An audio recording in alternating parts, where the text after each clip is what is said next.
Halo semua, perkenalkan nama saya Almera Syafira Siregar, NIM 210306040. Halo, perkenalkan nama saya Hezkiel Nicholas Rahab dengan NIM 210306049. Assalamualaikum warahmatullahi wabarakatuh. Perkenalkan nama saya Lukman Arif Pohan dengan NIM 210306046. Halo semuanya, perkenalkan nama saya Grace Brigita Rutnovianti Kababan dengan NIM 210306043.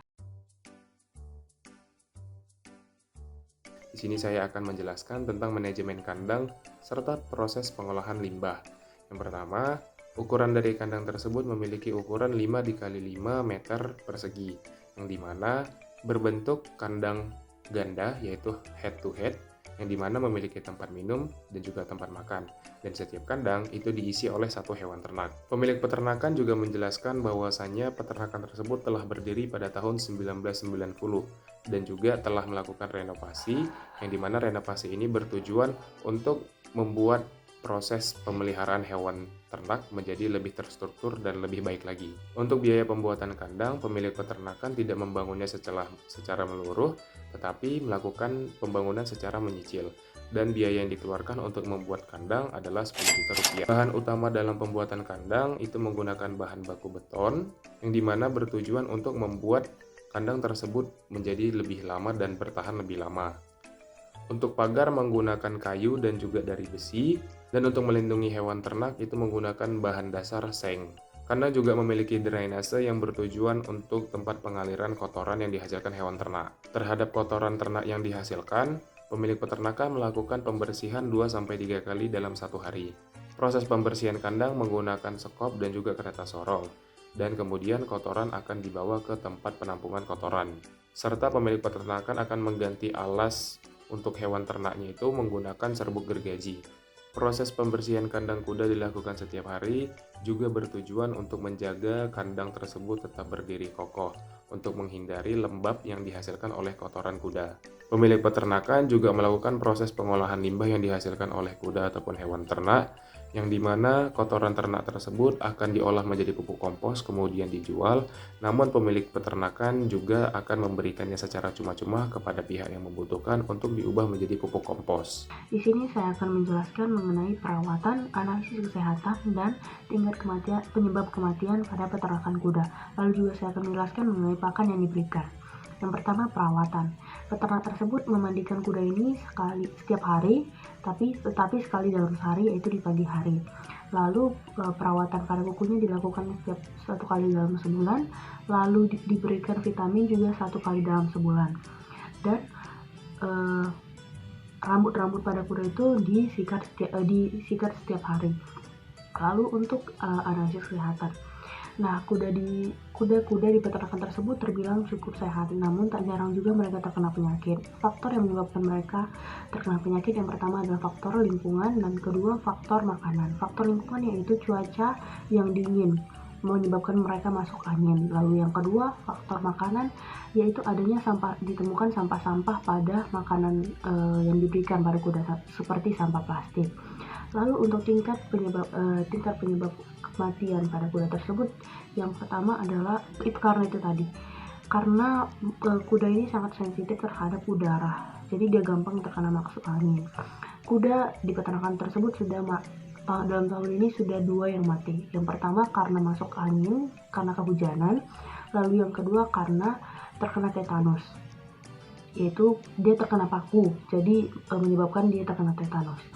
Lalu berikutnya saya akan menjelaskan mengenai pakan yang diberikan. Pakan yang diberikan pada peternakan kuda tersebut adalah berupa sayur dari wortel.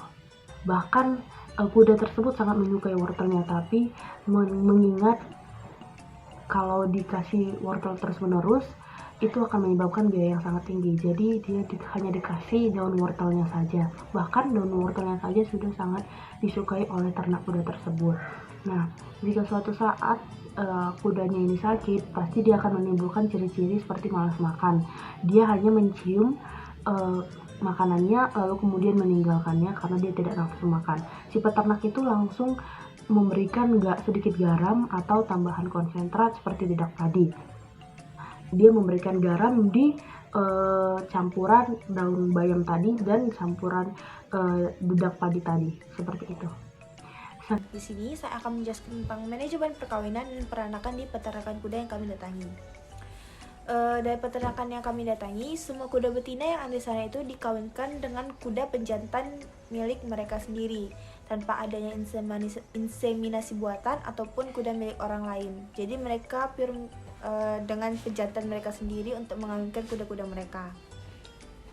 Kuda-kuda di peternakan itu memiliki masa kehamilannya itu 10-12 bulan. Lalu setelah itu betina yang melahirkan akan dikawinkan lagi setelah 5-6 bulan saat anak kuda telah disapi.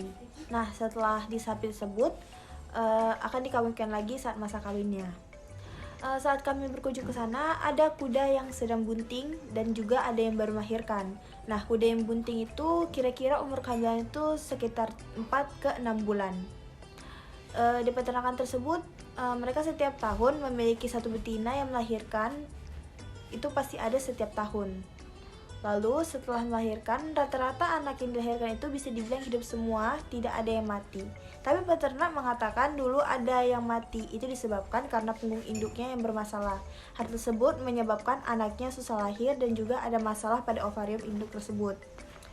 Untuk anak kuda yang terlahir jantan setelah disapi dari induknya, peternak di sana akan menjualnya.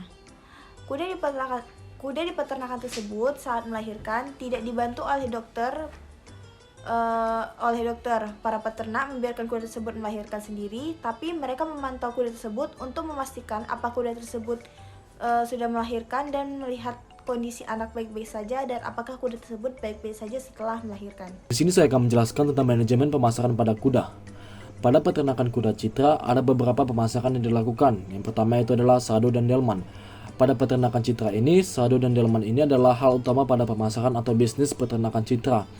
Karena dari sini mereka banyak menghasilkan keuntungan, apalagi pada saat hari-hari besar seperti Lebaran, Natal, Tahun Baru, dan Imlek.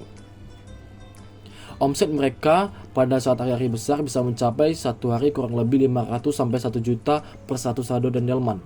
Pada saat ini peternakan Citra menggunakan 6-8 kuda yang sedang aktif sebagai sado dan delman.